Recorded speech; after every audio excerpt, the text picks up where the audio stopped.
Bon, bonjour chers amis, il est 18 heures et nous sommes à l'heure, nous sommes à l'instant juste. C'est super. Voilà. Alors, attendez, il faut que je me réhabitue encore, hein, comme d'habitude. Tac. Alors, je pense que c'est notre quatrième entretien. Ça fait déjà donc 21 jours. Hein. 21 jours pour avoir pratiqué la méditation de G5.1. Je pense que là, vous devez commencer à sentir déjà des belles améliorations. En tout cas, aujourd'hui, donc, c'est notre quatrième entretien. Et le 4, c'est un chiffre évocateur, c'est la porte. Et c'est les quatre éléments. Et on va rentrer dans le cœur de l'instant juste. D'autant plus que, actuellement, ah ben, je n'y ferai jamais à ce bouton-là. Voilà, le voilà. Donc, d'autant plus qu'actuellement, dans le calendrier Maya, nous sommes le jour du cerf, le jour de Manik. Et Manik, c'est justement les quatre éléments, c'est la force, vous allez voir cette image qui va venir là, le respect, la dignité, l'intégrité, la puissance et la stabilité. Donc justement, être ancré dans l'instant juste, c'est d'être comme ce cerf. Les quatre pieds bien ancrés dans le sol, dans les quatre éléments, et des bois, des antennes qui vont nous connecter au vide, à l'incréé, au cosmos. Voilà. Alors, je vous propose de faire un petit moment de silence en regardant ces mots, en regardant ces valeurs qui nous animent, qui sont au fond de nous, au plus profond de nous. Bien revenir dans le centre de soi-même, bien revenir dans le silence qui est en nous, où règne cette force qui nous habite, cette puissance qui est au fond de nous. Simplement respecter cela.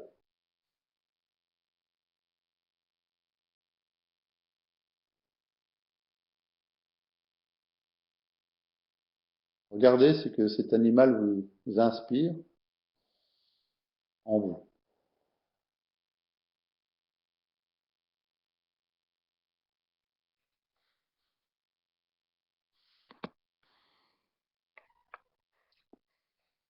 Donc retrouver ces valeurs, c'est retrouver son intégrité,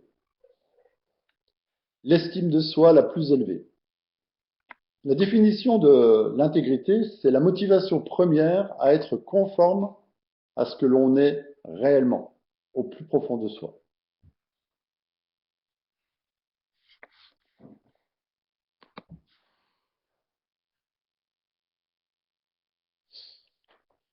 Lors de nos trois premiers entretiens, nous avons vu ce schéma en détail. Et aujourd'hui, regardez, nous sommes installés là au niveau du rêve, comme des enfants, à observer la vie qui se déroule devant nous. Je pense que c'est le cas pour la plupart de nous. Je sens que tout doucement, ceux qui sont là ce soir s'installent dans cette conscience de l'instant présent, à la source de la création. Et tout doucement, ce mouvement paisible s'anime en nous et va activer notre univers. Ici. Rappelez-vous, la conscience, le rayonnement qui active l'énergie et qui active le mouvement de l'univers. Donc, il nous active nous aussi.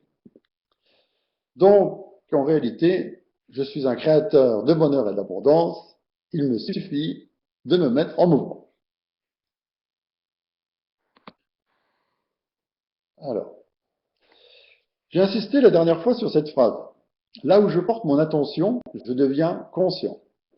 Cette phrase, c'est vraiment un leitmotiv, c'est quelque chose qui doit vous habiter parce que plus vous allez porter votre attention, plus vous allez pouvoir observer ce qui se passe dans votre univers. Donc là, j'ai enlevé le mouvement. Pendant quelque temps, nous allons rester dans l'entre-deux, on va appeler ça, entre la source et l'univers, à observer. Il y a une phrase qui a été dite il y a très longtemps qui dit observe la parole de Dieu. Observe la parole de Dieu, si on considère que Dieu est la source. Cette parole, c'est quelque part ce verbe ici qui s'est fait chair, et nous allons aller étudier qu'est-ce qui se passe justement ici, là, dans ce point-là, au niveau de l'être.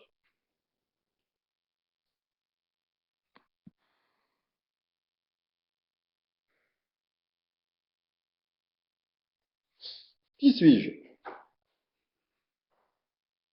Qu'est-ce qu'un être humain? C'est la question la plus fondamentale à ce niveau-là. La science, les religions, les traditions nous disent tout dans l'univers est vibration. Et l'énergie est issue de la source.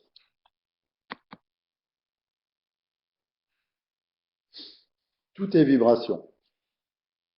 Notre énergie est magnétique, c'est-à-dire double. Deux principes opposés et inséparables.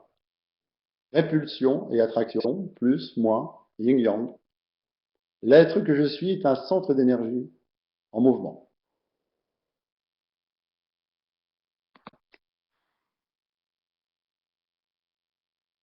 Sa structure énergétique est composée des 4 éléments fondamentaux.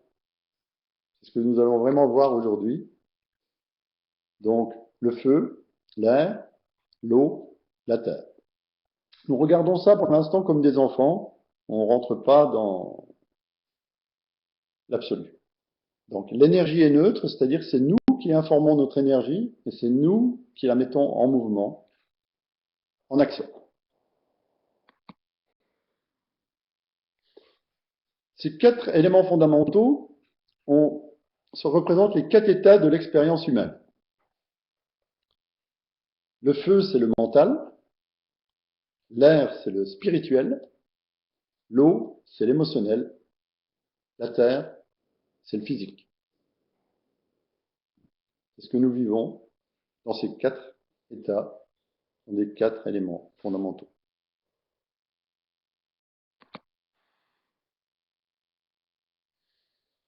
Alors, si vous voulez bien, on va visiter un petit peu chaque élément. J'ai mis quelques mots, mais il y en a d'autres qui pourront venir, comme ça vous semble, comme ça vient.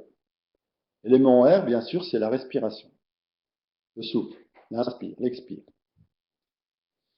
Ce qui est important chaque jour, ce que je pratique, moi, au quotidien, chaque matin, je me lève, et la première chose que je fais, je vais respirer à l'extérieur de la maison, consciemment, simplement, j'inspire et j'expire.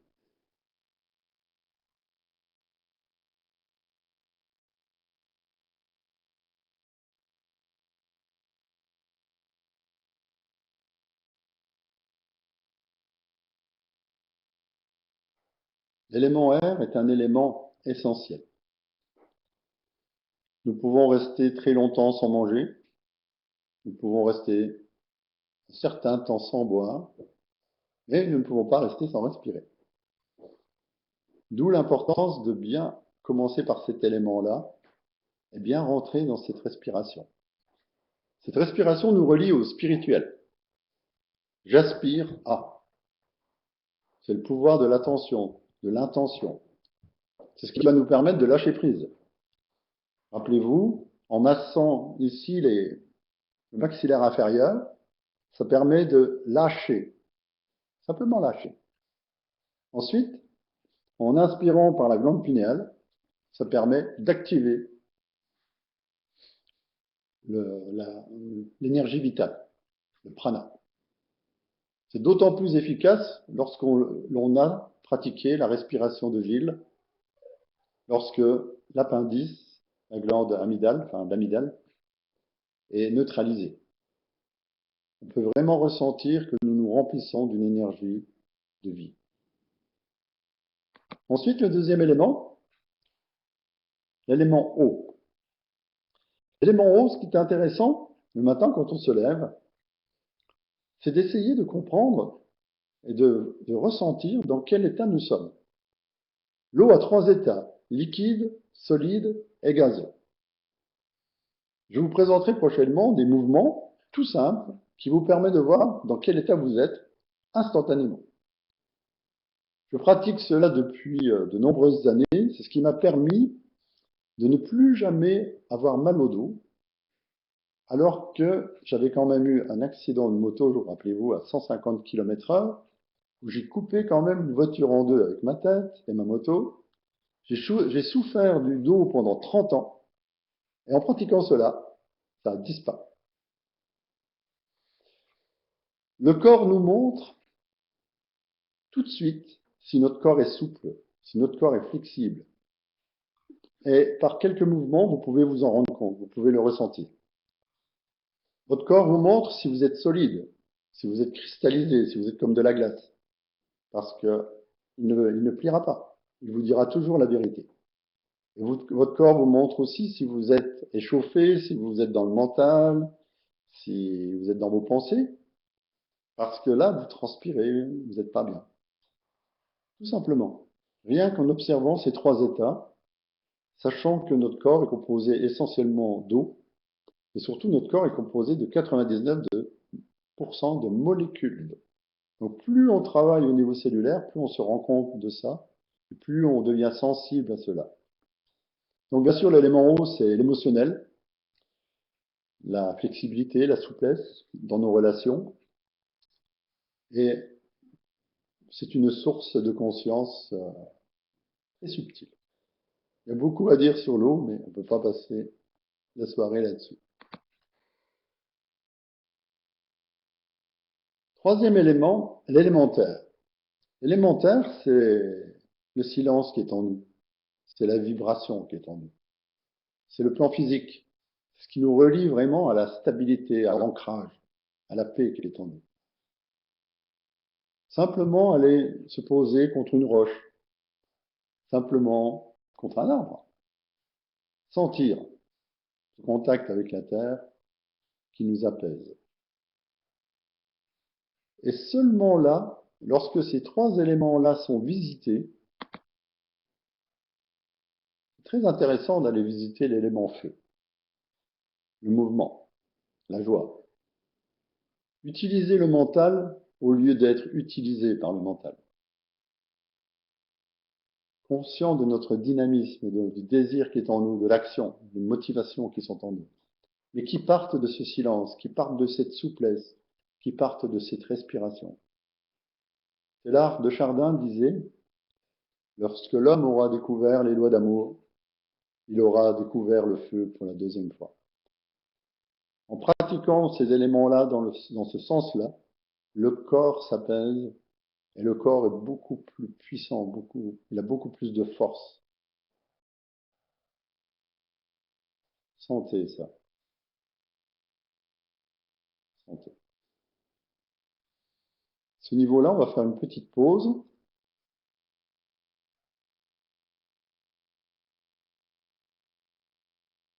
Pour bien ressentir en nous ce qui se passe.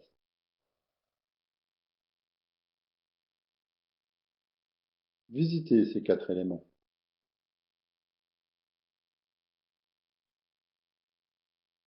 Sentez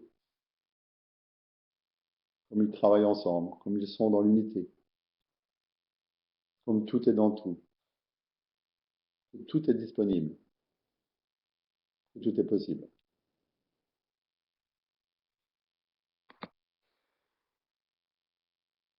Alors justement, on rentre dans le cœur de l'instant juste.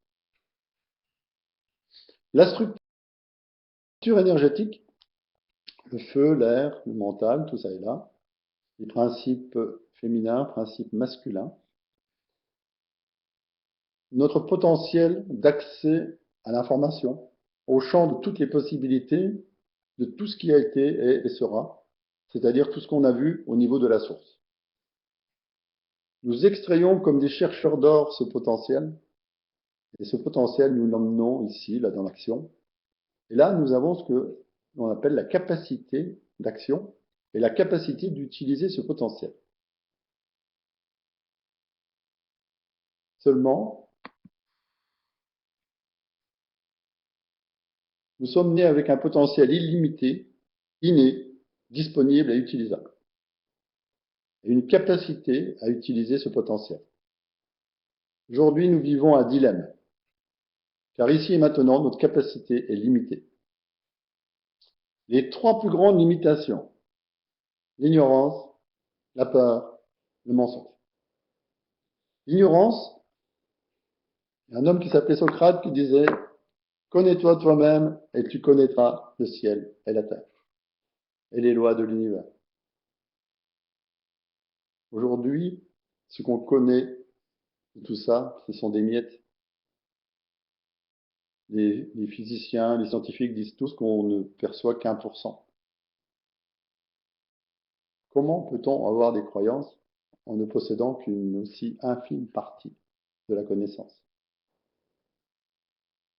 Deuxième limitation, la peur, ou les peurs. Si vous avez de quoi écrire, vous pouvez écrire cette phrase ou réécouter-la.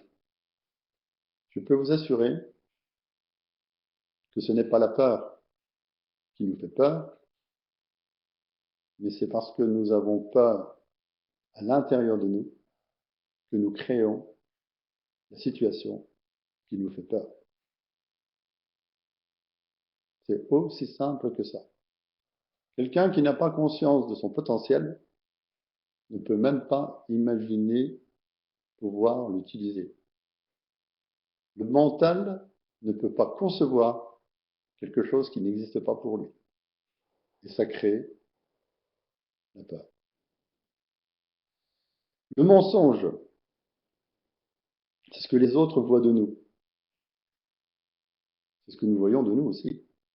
Quelqu'un qui ne se connaît pas et quelqu'un qui a peur, il est dans le mensonge. Il n'est pas dans l'authenticité. Il n'est pas comme ce cerf, il n'est pas dans le respect, il n'est pas dans l'intégrité. Donc plus on va travailler cette connexion au potentiel illimité, plus on va améliorer notre capacité à utiliser ce potentiel, plus on va se connaître, plus on va se reconnaître, plus on va comprendre que la peur est simplement là pour nous aider à évoluer. En réalité, l'antagonisme, la situation antagoniste est notre meilleur ami pour nous connaître et pour être vrai, authentique. Tout simplement. Pour l'instant, je sais. Et alors, en plus, ben, tout est en mouvement. Tout est impermanent. Alors, je vais vous expliquer quand même un petit peu comment tout cela fonctionne, rapidement. Donc ici, nous avons accès à cette information. Ah, tiens, j'ai perdu un petit morceau là. J'ai oublié de le remettre. J'ai oublié de mettre le petit fil là qui passe là. Ici, nous avons accès à notre potentiel. Ici, nous avons accès à l'intention.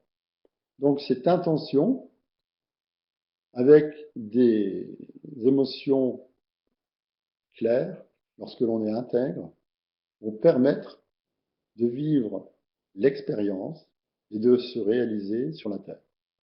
Ensuite, ça nous donnera le désir de rechercher du potentiel. Ça va nous permettre la liberté d'innover, rechercher du potentiel, et avec une pureté d'intention, dans un émotionnel pacifié, revivre de nouvelles expériences sur la Terre et recommencer ce cycle éternellement. Mais l'être humain, lui, ne fonctionne pas tout à fait comme ça. Lui, dans ses désirs, il va vouloir réaliser quelque chose. Et immédiatement, qu'est-ce qui va se passer? Il va rencontrer des limitations qui vont lui déclencher des émotions et des pensées négatives. C'est un jeu, une fois qu'on a compris ça, c'est un peu comme une recette. C'est simplement observer. Observer cela,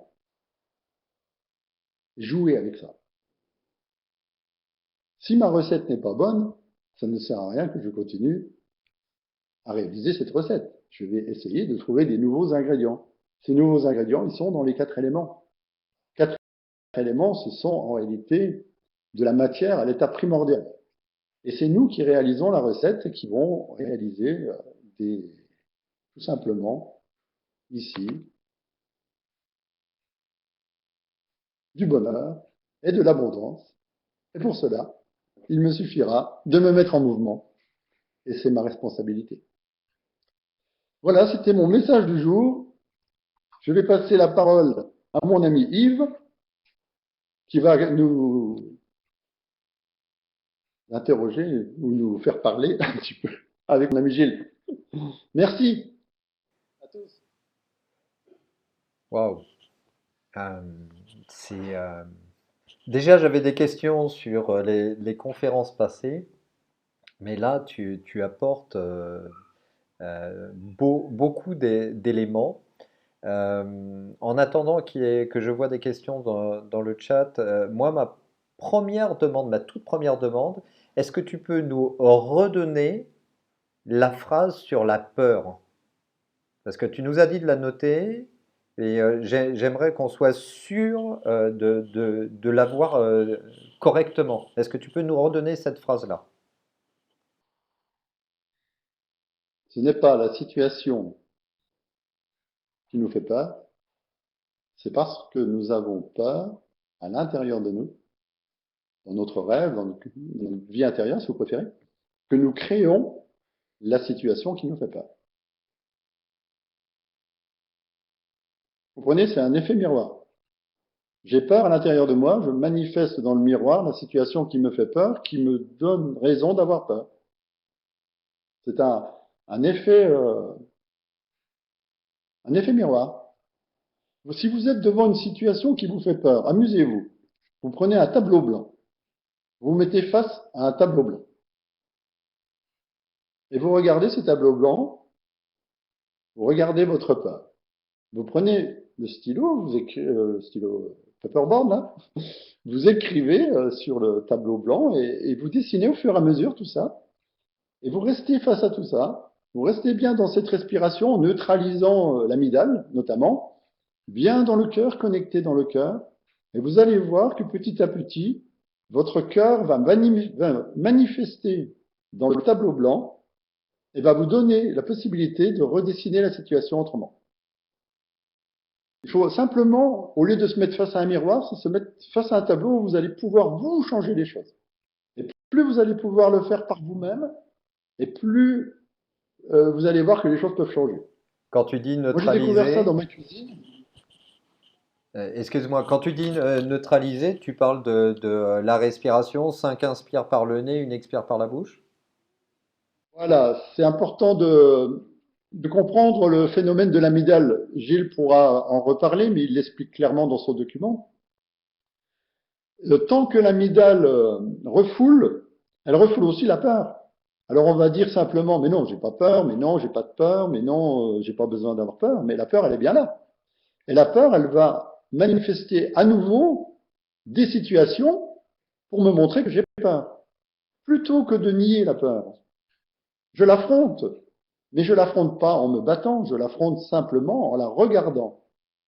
C'est l'histoire du dragon et du chevalier. Et je vais vous raconter l'histoire qui me paraît la plus juste pour comprendre ce qu'est la peur. Ça se passe dans la mythologie grecque, c'est l'histoire d'Hercule. Hercule, donc, il a réalisé 12 travaux. Mais il y a un des travaux qui est très intéressant, c'est celui de l'hydre de Lerne. Le maître dit à Hercule, Hercule, tu dois débarrasser le lac de je sais plus quoi, de l'hydre. C'est un animal qui a 9 têtes, et chaque fois qu'on coupe une tête, elle se multiplie par 2. Et le maître lui dit, rappelle-toi de ça, c'est en cédant que l'on gagne le combat, et c'est en s'agenouillant que l'on s'élève. Hercule s'en va donc au lac, et là l'hydre se présente devant lui, et Hercule, avec sa massue, il casse une tête, l'hydre, de nouveau, il en a deux de plus, il casse une tête, il en a deux de plus, au bout d'un moment, c'est devenu un monstre abominable et d'une grandeur incroyable, et Hercule ne peut plus rien faire, Il se rappelle d'un coup que le maître lui a dit, c'est en cédant que l'on gagne le combat. Et là, il s'arrête, il regarde, et il tombe à genoux. Et là, il prend l'hydre par en dessous, il la soulève, et l'hydre, quand elle est à la lumière, au soleil, elle se dissout. Donc cette métaphore, c'est pareil pour nous. Nous, on se bat contre des moulins à vent. On se bat contre des images qui sont projetées, mais c'est nous qui projetons ces images-là. Et si on ose se positionner devant, si on cesse le combat, c'est pour ça que je vous fais regarder le guerrier pacifique. Le guerrier pacifique, vous pouvez le regarder 10 fois. Il y a toujours un message dedans. C'est extraordinaire, la puissance de ce film. Et notamment dans ce film, il y a l'histoire de l'hydre de Lerne qui est vécue à un certain moment. Et quand il s'agenouille, c'est la notion d'humilité. L'humilité, je m'agenouille et je prends dans mes bras avec compassion quelque part cette hydre, c'est-à-dire ma peur, et je la soulève et quand je la mets à la lumière, elle n'existe plus. Elle se dissout.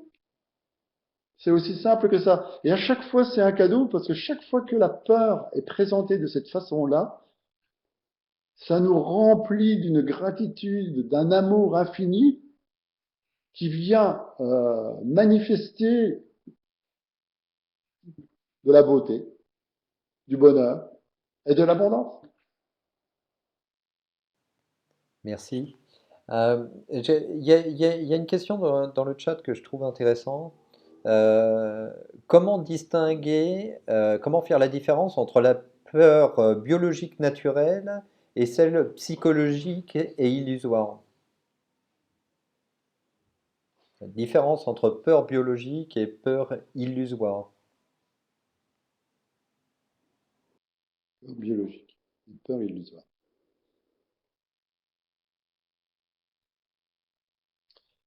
Moi, pour ma part, lorsqu'il m'arrive une situation de peur, je la regarde. Je regarde une situation de peur comme je regarde une fleur, de la même façon, c'est-à-dire sans jugement. Et je ressens dans mon corps et je la vis complètement. Et dans la respiration, je respire avec elle. Je respire avec elle jusqu'à ce qu'elle livre son secret. Elle a toujours un secret, c'est, rappelez-vous, quand le Christ disait aimez tes ennemis, moi, j'ai été plus loin que ça. C'est que, en réalité, notre ennemi nous aime. Notre ennemi nous aime, c'est-à-dire ce que nous voyons nous aime. Et le fait de pouvoir l'accueillir, accueillir ce que je vis pleinement, c'est un acte d'amour, c'est accueillir son enfant. La peur que je vois, je l'ai créée, peut-être pas dans cette vie, dans une autre, j'en sais rien. Mais toujours est-il qu'elle est là, elle se présente à moi, et j'accueille ce que je vis avec ma présence, avec ce que je suis. Et le je suis, qui est la source, il peut tout accueillir, étant donné que c'est exprimé de lui, et tout retourne à lui. Et là, le fait de pouvoir faire ça, dans cet amour infini, l'amour, pour moi, si on peut comparer l'amour infini à quelque chose qui existe sur la terre, c'est l'amour d'une mère qui accueille son enfant. Quand la mère accueille son enfant, elle est dans un amour infini. Elle ne peut pas juger. Elle est dans cet amour où tout est un. Et c'est ça qu'il faut trouver, c'est-à-dire cette phrase que je parle souvent qui est j'accueille ce que je vis avec ce que je suis. Il y a des choses que l'on ne peut pas accueillir autrement. Je vais encore citer le Christ qui disait pardonne-leur, ils ne savent pas ce qu'ils font. Ça veut dire quoi? C'est lui, il pouvait même pas le faire. Il demandait à plus grand que lui. Même lui, il pouvait pas le faire. Donc il demandait à son être, il demandait à son père. Et nous, c'est pareil. On demande où je suis d'accueillir. Et là, c'est possible. Alors, il y a la suite du commentaire qui dit si tu es devant un lion ou devant quelqu'un qui a une Kalachnikov pour vous tuer, avez-vous le temps de respirer ou de philosopher sur vos peurs? Bah, si je suis, étant donné que je suis responsable c'est moi qui j'engendre ce qui m'arrive. Si aujourd'hui je me retrouve devant quelqu'un qui a une Kalachnikov, il faut plutôt se poser la question, qu'est-ce que je fais là? Si je me retrouve face à un lion, c'est quand même bien moi qui ai décidé, à un certain moment, d'être face à ce lion. Ça peut plus arriver quand on est au niveau de la conscience. Et tout ce qui se manifeste vient de soi. Je pense que Gilles pourra prendre aussi la parole sur ce genre de choses, parce qu'à mon avis, il a des choses à dire. Mais je m'aperçois que plus j'avance dans ce cheminement, c'est un cheminement, hein, c'est pas, moi je n'ai pas la science infuse, c'est un partage d'expérience. J'ai remarqué que tout est possible, tout est changement permanent, et une chose est certaine, c'est que j'ai aucune certitude aujourd'hui, et que je sais simplement que le je suis en moi est capable de tout cela. J'ai confiance, je me sens relié, je me sens confiance, ça veut dire fiancé avec, c'est-à-dire je me sens uni avec, et comme tout est un, je ne vois pas pourquoi demain quelqu'un viendrait avec une Kalachnikov ou un lion me rencontrer. Je pense que c'est plus possible. La question suivante, c'est à partir de quel âge devient-on décideur et responsable de nos actes? Si vous êtes un enfant de 5 ans devant un lion, vous êtes encore responsable de la même façon? Écoutez, moi j'ai 6 enfants, j'ai observé mes 6 enfants, donc je ne peux pas vous parler que d'eux. J'ai vu une différence mais phénoménale entre la première et la dernière, il y a 30 ans d'écart. J'ai jamais vu une détermination aussi forte que dans cet enfant c'est ma fille qui a 7 ans, Louana. Mais dès sa naissance, je l'ai remarqué au moment de sa naissance. Elle avait une puissance dans la voix, une présence, et depuis toujours, elle a cet alignement, cette présence qui est là, qui fait que elle m'impressionne. Et moi, je pense, je suis persuadé que chaque individu qui naît aujourd'hui vient avec tout le potentiel de l'humanité.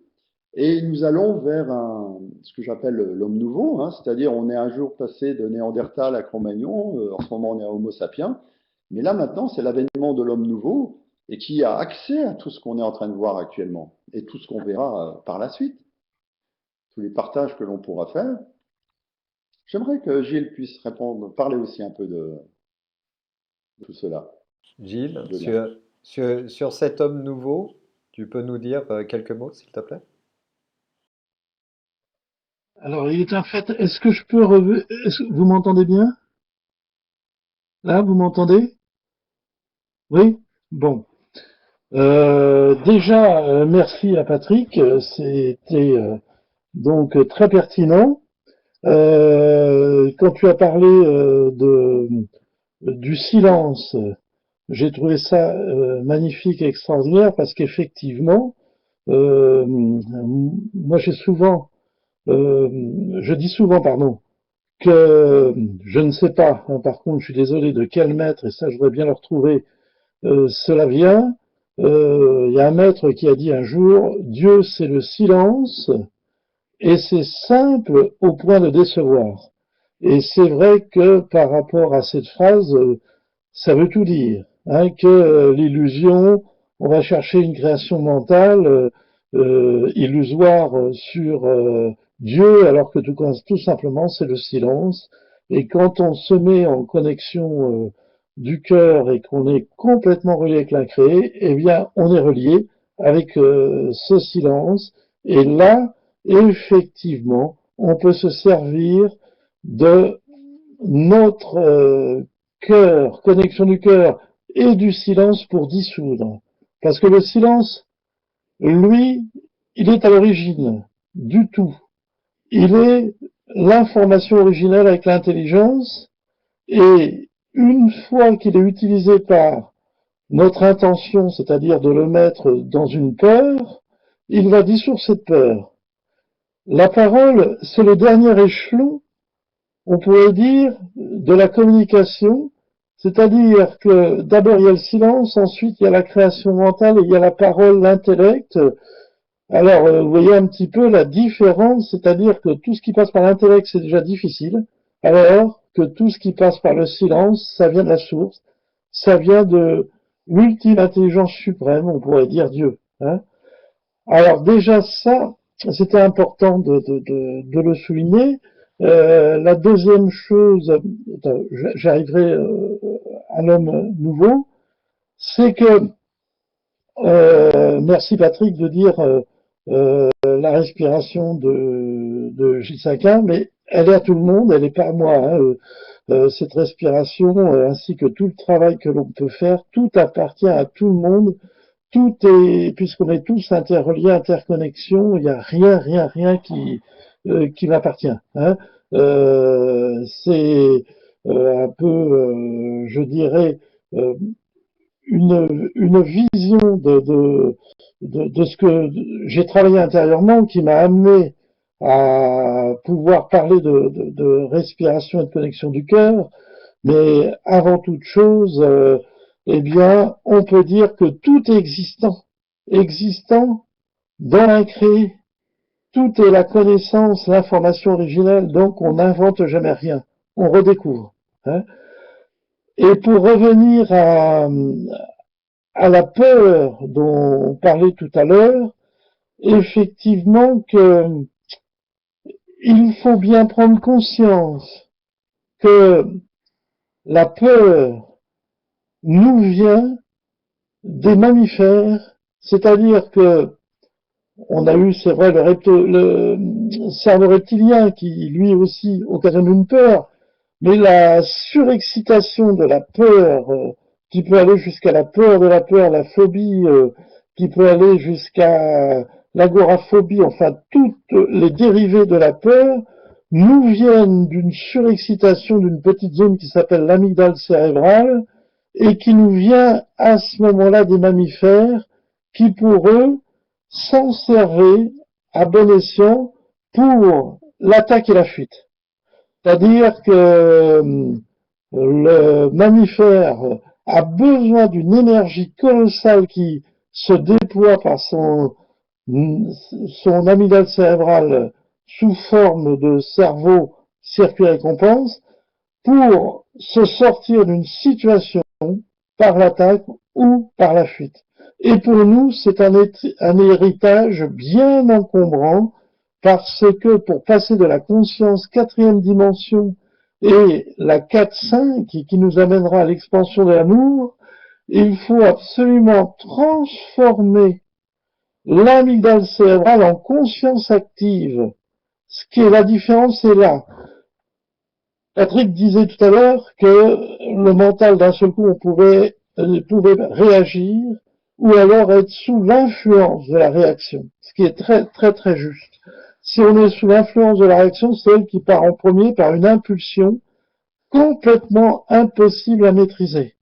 Par contre, si on est en conscience active, on va pouvoir, à ce moment-là, être le maître de notre cerveau limbique et utiliser en conscience le moyen de se sortir d'une situation. Alors pour revenir à, c'était Oussema, hein, voilà, c'est Boulares qui disait, est-ce que lorsqu'on se retrouve devant une Kalachnikov ou devant une situation imprévisible, il est un fait que suivant la transformation de la conscience d'un individu, ce ne sera pas la même chose. C'est-à-dire que si un individu passe de la peur à la conscience active, à ce moment-là, la situation n'aura pas la même loi d'attraction, hein, parce que on vit les événements en fonction de nos énergies qui sont dans notre inconscient et dans l'inconscient de toutes nos cellules et qui attirent les événements similaires. C'est-à-dire que les gens qui sont dans la peur vont attirer inévitablement des situations qui sont dans la peur, des gens en dépression vont attirer des gens en dépression. Enfin, vous connaissez tout ce principe de la loi d'attraction. Et là, je voudrais mentionner que dans le chemin intérieur, je crois que je l'avais dit l'autre fois, mais je ne me rappelle pas si je l'ai dit, que le karma attire effectivement des grosses situations difficiles, hein, c'est-à-dire les gros karmas, les peurs, les colères, les violences, les situations dont s'attire en fonction de ce karma. Ensuite, il y a la phase intermédiaire, c'est-à-dire quand on fait un travail intérieur, l'inconscient se vide, mais il reste encore des énergies qui peuvent attirer des situations et c'est là qu'il faut continuer le travail avec assiduité sans s'occuper du résultat parce que beaucoup de fois des gens me disent je comprends pas avec tout le travail que j'ai fait. Eh bien, ces choses-là m'arrivent encore. Ça veut dire qu'il reste encore des énergies qui vont attirer un potentiel d'énergie similaire et il faut avoir la conscience de l'observer, c'est-à-dire d'en être conscient et de les mettre dans le silence. Par contre, lorsqu'on arrive à basculer par un travail intérieur, on passe au dharma et là, à ce moment-là, eh bien, les situations difficiles ne sont plus sur notre chemin, on ne s'attire plus des situations donc très difficiles à supporter. Par exemple, qu'on est en face d'une Kalachnikov ou être en face d'un lion ou des situations comme ça, parce que eh bien, ça fait plus partie du tout de notre conscience et l'attraction nous amènera vers des énergies d'amour et subtiles. Et je me souviens, je peux dire l'anecdote, c'est que pour donner un petit peu une explication, c'est quand j'étais parti en Amérique du Sud, j'étais parti avec de confiance en moi qu'il m'arriverait jamais rien, et je suis resté 1 an et demi sans qu'il m'arrive absolument rien. Et le lendemain, quand je suis arrivé au Mexique pour traverser toute l'Amérique du Sud, à l'époque en 78, j'étais avec un gars dans l'avion qui lui avait peur, qui me parlait que de et si on se fait agresser, et si on se fait ceci, et si on se fait cela, et qui enfin bref, il me parlait que de situations difficiles. Et le lendemain, il est tombé dans un trou. Hein, il y avait une grille qui avait été déplacée dans une espèce d'égout. Et donc, lui, il est reparti à l'hôpital en France, rapatrié sanitaire. Ce qui veut dire qu'inévitablement, lui, moi, je suis passé à côté du trou parce que c'était le soir, on voyait plus, et lui, il est rentré en plein dans le trou. Et la différence, elle est là. C'est qu'à un moment donné, notre énergie suivant le potentiel qui n'est pas transformé, va attirer les événements. Alors, pour en revenir, mais tout ça, ça va demander un travail au début, une assiduité dans le travail, et après on n'a même plus besoin de se connecter à la respiration neutralisante, parce que tout se fait tout seul. Alors c'est pour ça que je voulais revenir aussi sur la semaine dernière. On a parlé, Yves parlait de est-ce que c'est si facile que ça de passer de la dualité à l'unité?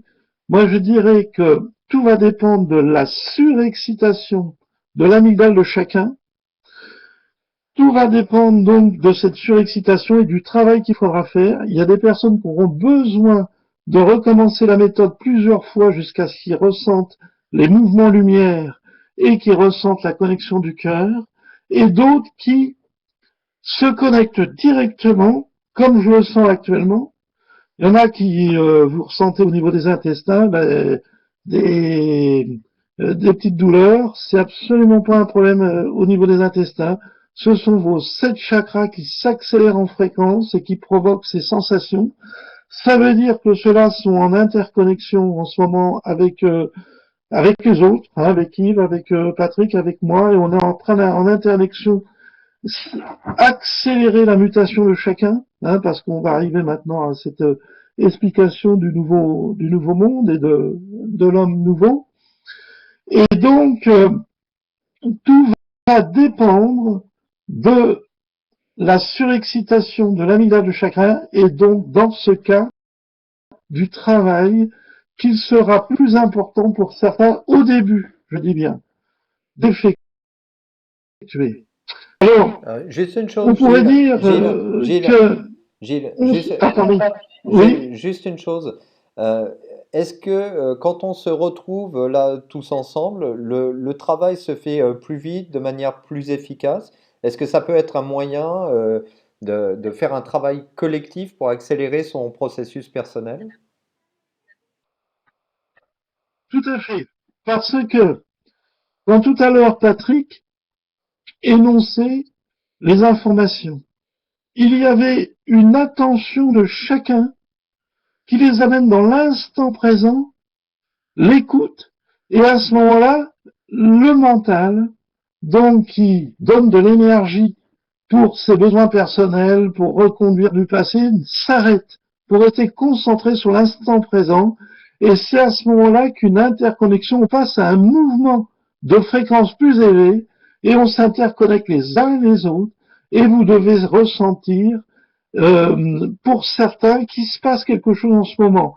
Soit une oppression au milieu de la poitrine, soit la gorge qui est un peu irrité, c'est le chakra laryngé qui s'accélère en fréquence.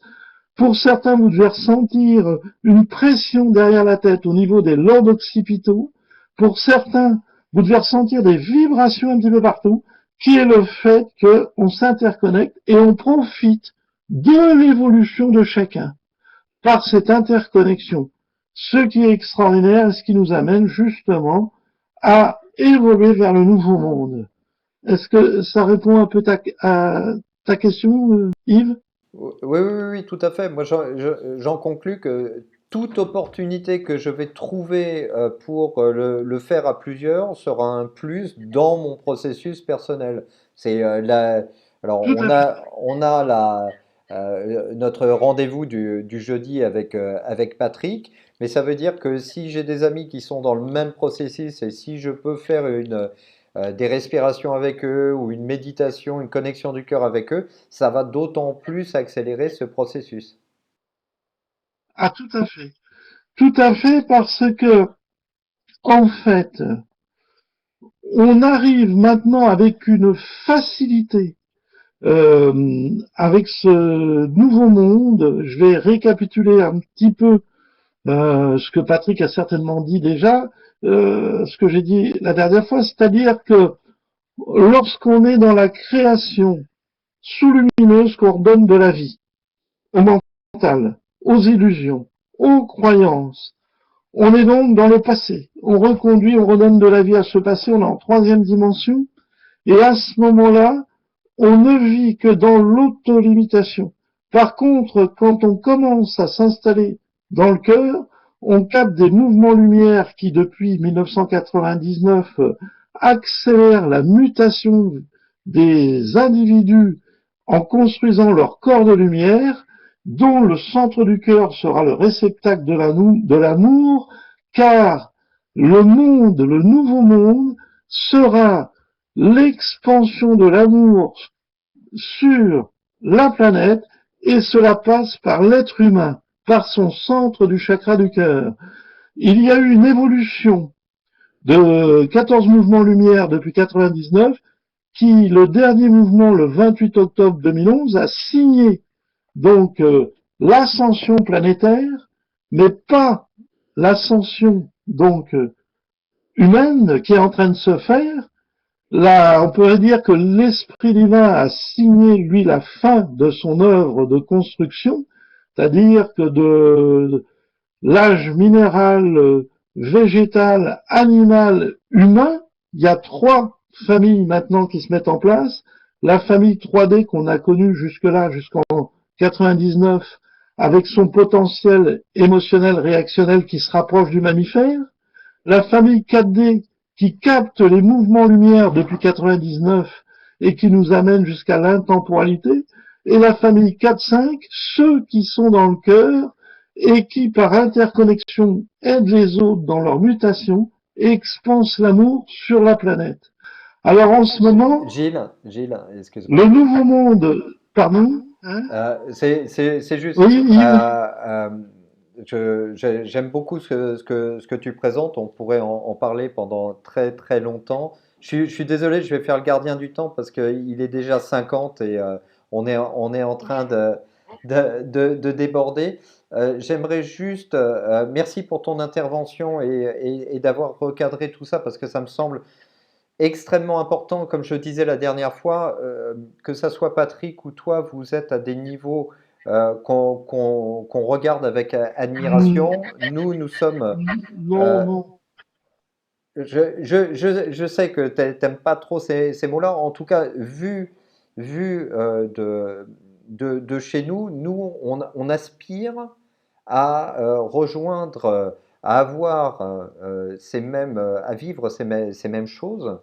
Et ce processus, comme tu le signalais, peut être délicat. Vas-y. Je voulais dire que tu me connais, je l'ai dit aux conférences, j'ai été le plus grave de nous tous. Alors, c'est pour ça que je te dis que toi, te connaissant, tu es en pleine ascension, en pleine évolution, et que c'est une question au début de travail sur les mouvements lumière. Hein. Alors voilà, c'est ça que je voulais dire, que je suis pas un être exceptionnel, Patrick non plus, on a travaillé dur pour arriver à ce moment parce que c'est la souffrance qui a été eh bien, le déclencheur pour moi, la souffrance qui devenait insupportable. Et ben, je peux dire que peut-être que c'est très bien que j'ai eu cette souffrance, sinon je serais pas arrivé à cet état de conscience actuel et que je serais pas vers l'intemporel et en train d'expanser l'amour. En tout Je cas, suis ben, tout, merci je suis tout Patrick. à fait d'accord. C'est juste que moi, bon, ok, je suis en chemin, mais il y a des gens qui eux, commencent à se mettre en chemin. Et, et pour ces gens qui commencent à se mettre en chemin, j'avais une discussion avec Patrick cet après-midi où on comparait ça à un lavabo bouché. À un moment donné, quand tu commences le nettoyage, ce qui sort est pas joli et peut-être difficile à expérimenter, à vivre. Et c'est là où vos messages de réaffirmer, de redire euh, courage, continuez, continuez, continuez, c'est la persistance. Moi, j'aime beaucoup, j'ai eu un échange avec Patrick où on parlait de persévérer, percer et vous verrez. C'était tout le sens de continuer. Il faut de la consistance. Il ne faut pas rater une seule journée parce que si vous ratez une journée, bah, vous repartez au départ et c'est continuer, continuer, continuer. Vu l'heure, Patrick, je vais te redonner la parole pour le mot de la fin. Merci Gilles, merci Yves. Je sens que nous devenons contagieux. Et c'est ça qui est important. Voilà. Ben, le mot de la fin, tu connais tu connais l'histoire, Yves, mais je vais la raconter. Ce cheminement, c'est un peu comme un vélo. Vous savez, vous avez tous fait du vélo. 2 jours, on prend son vélo, tout va bien. Mais la nuit, il y a une dynamo. Et cette dynamo, elle n'éclaire que si on met un coup de pédale. Ben, c'est la même chose avec la vie, c'est-à-dire on a tout ce qu'il faut là, hein, à la source. Regardez, on est émerveillé, là on a les yeux prêts à découvrir le monde. Mais si on se met pas en mouvement, eh ben le rêve il éclaire pas là. Il va pas éclairer notre univers et il va pas éclairer notre monde nouveau là. Donc il y a juste à prendre le vélo, un petit coup de pédale et vous allez voir quand on commence à rouler, on commence à prendre un peu plus de vitesse. Et le chemin, il est beaucoup plus facile. Et puis, ben, il faut surtout bien porter son attention, parce que si on ne porte pas son attention, ben, on peut tomber dans le fossé. Bon, on se relève, on repart, mais oui, c'est un peu comme un vélo, quoi. Et alors, c'est un peu comme lorsqu'on a appris à marcher. Au bout d'un certain temps, est-ce qu'on se pose la question comment on met un pied devant l'autre? Au bout d'un certain temps, tout devient naturel. Voilà.